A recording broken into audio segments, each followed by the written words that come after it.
Now, stand by for an interview with filmmakers David Lurch and David Carson. Hey, What's going on in here? what's going on? I'll tell you what's going on. There's a brand new movie called Hamlet, and we're here to discuss what it's all about.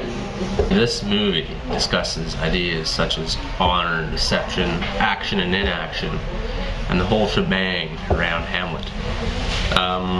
Its characters have very similar characteristics that we see in Hamlet, yet father-son relationships are completely different.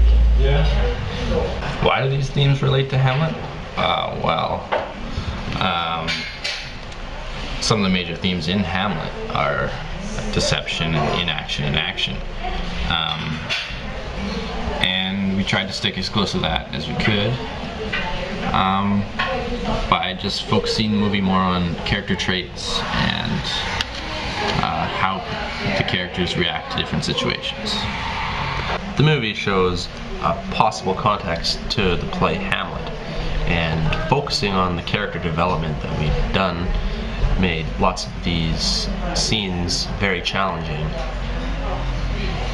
Oh, what made it challenging? Well, Basically, our desire for quality in the movie was one of the main problems as far as getting stuff done, because we were always focusing so much on swords and costumes and horses. We had horses involved in this movie, and we didn't want to just use any other camera. Like this one we're just using right now, we wanted to use the XL2, the $3,000 camera, and we couldn't always use it, so it slowed things down quite a bit.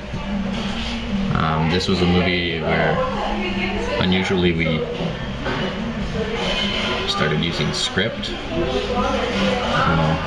It makes for a better plot, I think, but as far as getting stuff done, it makes things a little more difficult. Costumes were another major barrier to break through on this movie. Our desire for quality made us not double up on characters, a separate costume for most. One of the major issues in this movie was making the swords, especially Hamlet's sword, because he's a king and he requires a better sword than all the other characters. So what I did is I got a piece of untempered steel that I found lying around my house and got to work grinding that away, which turned into a huge job. I ended up putting in 14 hours of work into this one sword, which isn't very efficient use of movie making time, considering cameras were especially complicated due to the fact that we needed to use multiple cameras for multiple angles. All these different cameras had to be separately uploaded and then organized. The scenes had to be clipped to fit together. It's just a whole mess. Big mess. Big mess. In this movie we decided to use horses instead of, me jumping on someone's back and running away with me going, we already used that one in Romeo and Juliet, if you remember. So we got out the horses and got ourselves dressed up in costumes. Mine has lots of drapings and it's big, so the horse was terrified of it, which didn't go over well. She galloped into the bush. I had to dodge some trees, and Fortinbras's helmet was it's huge. You'll find that out. It's big and makes a large shadow, which I don't know what the horse thought it was, but it was terrified of it, so very fidgety. I went ahead and started working on script for this movie, trying to organize some sort of plot so that we at least had guidelines for how this movie was going to go, because in other movies it's kind of been like, okay, what do we need to film? I don't know. Well, let's just set up the camera and wing it, which makes for some interesting movies, but plot-wise it's rather lacking. complications with audio is another major error that one can definitely not travel around. Background noises of airplanes, trains, cars, heavy duty machinery, people talking in coffee shops while we're doing interviews, all that stuff definitely made it complicated to get the desired effect. To show you how much work actually goes into toning down the high and low audio levels, we will, throughout this interview, not tone down any, so you will see how big an issues wind and all those background noises would have caused. David, outstanding. Outstanding, guys. Okay? Thank you. Okay. Is that for an intro? That's all the time we have for you tonight. Tune in next week, and if you're not crazy, we welcome your call. We shouldn't do the call-in thing. You know, someone is going to end up in tears. If you're interested in a Level 3 First Aid course, please call the Valemount Learning Centre at 566-4601 to have your name placed on a list. Thanks for watching. Thanks. Good night. Good night.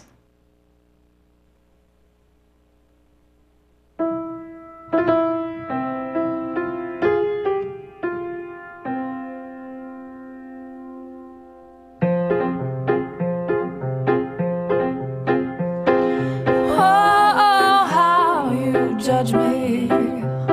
Whoa, how you doubt me too. I can feel it in the way your body moves, in the way your body moves. Whoa, how you scorn me. Whoa, how you curse my name. It's been 3 long years, but I feel it all the same. Yeah, I feel it all the same. Have you been trying to hide your emotions in that little tin can I gave you for your treasures? It's too hard and it's too empty to fill with your kind of pain. Oh, oh, when can I show you the things I wanted to show you for so long, baby, so you can fill your tin heart, fill up your tin heart, my tin man. You can fill your tin heart, fill up your tin heart, my tin man.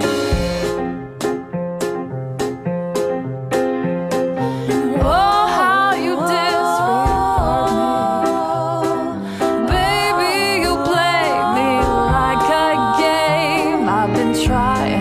trying, but my crying's all in vain. Yeah, my crying's all in vain.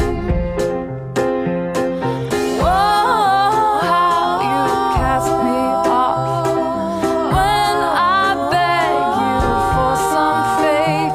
I've been swallowed in sea salt, grasping at the waves. I've been grasping at